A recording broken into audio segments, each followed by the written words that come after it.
గురుగారు నమస్కారం. మహాదేవ. గురుగారు చాలా మంది పడుకున్నప్పుడు చనిపోయిన వాళ్ళు కళ్ళలోకి కనిపిస్తూ ఉంటారు. అంటే ఒక్కసారి, 2 సార్లు కనిపిస్తే లైట్ తీసుకుంటారు. బట్ చాలా సార్లు వాళ్ళే పదే పదే వస్తూ ఉంటే భయపడుతూ ఉంటారు. అసలు ఇది దేనికి సంకేతమని? చనిపోయిన వాళ్ళు కలలో వస్తే అసలు ఏం జరుగుతుంది? దీన్ని ఎలా చూడాలి?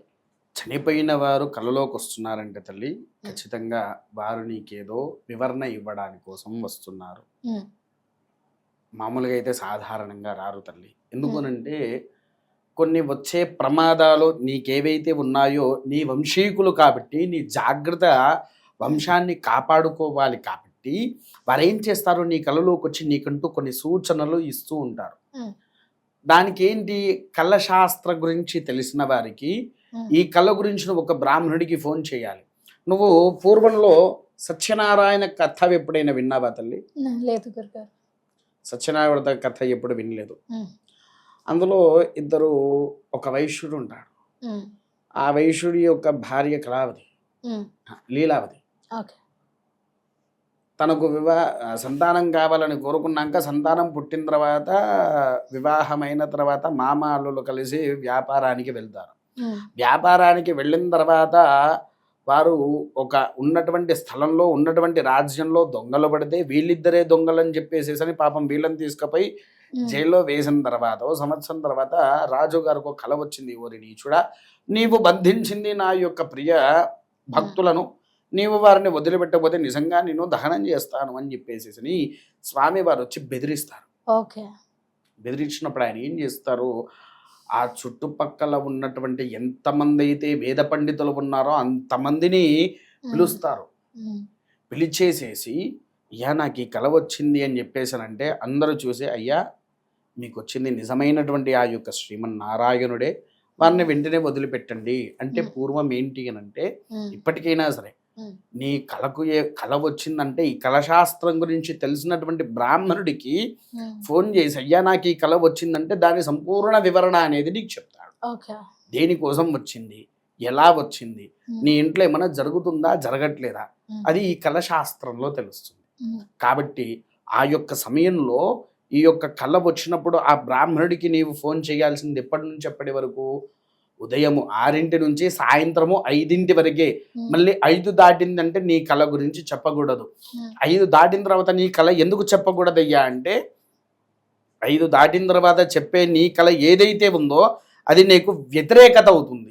ఓకే. మంచి జరిగేది కాస్త చెడు జరగడానికి ప్రారంభం అవుతుంది. అందుకోసమే 5 నీ కళ వివరణ అనేది ఇవ్వాలి. హ్మ్. లేకపోతే మహాదరిద్రంలో నువ్వు పడతావు. హ్మ్. అలాగే విన్నావా? గురుగారు కళ అనేది అంటే ఇంతకుముందు చెప్పాను కదండీ! తరచుగా వస్తూ ఉంటుంది. అప్పుడప్పుడు మాత్రం కొన్ని కళలొచ్చి చనిపోయిన వాళ్ళొచ్చి ఏదో చెప్తూ ఉంటారు. మార్నింగ్ లేచేసరికి మనకది అర్థం కాదు. అరే! ఏదో చెప్పాడు గదా! గుర్తులేదు. అందుకోసమే తల్లి, నీకు తెలిసినటువంటి బ్రాహ్మణుడు ఎవరున్నారో వారి దగ్గరికి వెళ్ళేసి ఈ కళ ఇలా వచ్చింది, హ్మ్. వారేమో చెప్తున్నా అర్థం కావట్లేదు అని అంటే, హ్మ్. కళ శాస్త్రాన్ని అపపోసన పట్టిన వాడు ఎప్పుడైనా సరే నీకు చెప్పగలుగుతాడు దాని హ్మ్. సంపూర్ణ వివరణ. హ్మ్. మామూలుగా అయితే ఎవరు చెప్పలేరు. ఇంకొంతమంది పెద్దలు ఏం చేస్తారంటే, దేవాలయానికి వెళ్ళు, దండం పెట్టుకుండా అంతా శుభమే జరుగుతుంది అని అంటారు. అవును. విన్నారా? అలా చేసినా కూడా తప్పలేదు. కాకపోతే ఏంటి, అక్కడ వారు నీకేదో ఒక వివరణ అంటే నీకు మంచి జరగబోతున్నదైనా చెడు జరగబోతున్నదైనా ఏదైనా సంకేతాలకు కూడా ప్రధానం. హ్మ్. ఈ కళల్లో సూచన ఉంటుంది. హ్మ్. ఇప్పుడు కొంతమందికి కళలో పాములు వస్తున్నాయి, హ్మ్. సర్పదోషం హ్మ్. ఖచ్చితంగా చెప్పవచ్చు. లేదా కుజదోషం, సర్పదోషమైనా కుజదోషమైనా ఏదైనా ఒకదానికి ప్రాధాన్యత అనేది ఉంటుంది. ఓకే. అవునా? తర్వాత రెండవది వచ్చేసేసి ఏంటయ్యా అంటే, ఇంకొంతమందికి ఇంకొన్ని రకాల సమస్యలతో ఇంకొంతమందికి అయితే ఇంకా చాలా చెడుగా వస్తూ ఉంటాయి. హ్మ్. ప్రాణ భయ ప్రీతి కూడా వస్తూ ఉంటుంది. హ్మ్. దానివల్ల నీకేదో నష్టం కూడా జరగబోతుంది, ఆరోగ్య హాని కావచ్చు. హ్మ్. అంతెందుకు తల్లి, ఇంకో విషయం చెప్తా వినండి. పూర్వంలో ఇప్పటికైనా సరే మన ఇంట్లో వాళ్ళు ఎవరైనా చనిపోయినట్టుగా కూడా కల వచ్చింది. ఓకే. కానీ ఆ కల వచ్చిన తెల్లారి నువ్వు మధ్యాహ్నం కల్లా ఎవరో ఒకరు చావు వార్త ఖచ్చితంగా వింటావు. హ్మ్. బట్ ఇంట్లో వాళ్ళది గాకుండా బయట వాళ్ళెవరు? బయటి వాళ్ళకు వెళ్ళిపోతుంది అది. హ్మ్. అంటే వాళ్ళు చనిపోయేది నీకు మొదలు సూచన అది. హ్మ్. అంటే గురుగారు ఇంతకుముందు నేను మిమ్మల్ని అడిగినట్లుగా చనిపోయిన వాళ్ళు మళ్ళీ మళ్ళీ కల్లోకొస్తే మోస్ట్‌లీ దీన్ని మనము శుభవార్తగా తీసుకోవచ్చా? చెడు వార్తగా తీసుకోవచ్చా? శుభవార్త కాదు, చెడు వార్త కాదు. జస్ట్ చనిపోయిన వారు ఎప్పుడైతే ఊరికే నీ కళ్ళలోకి వస్తున్నారంటే వారి ఆత్మ ఘోషలో ఉన్నట్టు ప్రధానంగా తీసుకోవాల్సింది ఒకటి.